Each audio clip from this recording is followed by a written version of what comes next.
টিপিকি চলে আরে চিটা মাটি গলে আরে পৌঁছে গেলি গো আমরা লালগড়ের হাটে। তো গাইস ঘরে এই গানটা বলতে বলতে ভালোই মজা লিতেছিলাম না, হঠাৎই আমার বউ আসে করে বলে দিল খালা বড়া বুড়া বয়সে ভীমরতি ধরিছে। गजब बेइज्जती है।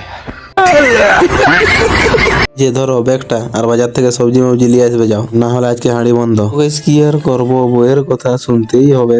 ये फंस गया सीएम। তো গাইস ওই কারণে কিছু না বলে ঝড়ায় পৌঁছেই গেলাম সেই লালগড় হাট বাজার করার জন্য। বাজার তো করবোই, কিন্তু তোমরা একটা কথা জিজ্ঞাসা করার আছে আমার। আচ্ছা আমাকে দেখে তোমাদের কেমন মনে হচ্ছে, বুড়া বুড়া দেখাচ্ছে কি? গাইস তোমরা সবাই কমেন্ট বক্সে অবশ্যই জানাবে, না হলে কিন্তু এরকম গোপন কথা তোমরা আর কোনোদিনও শোনাবো না। यही नहीं, अभी और सुनिए।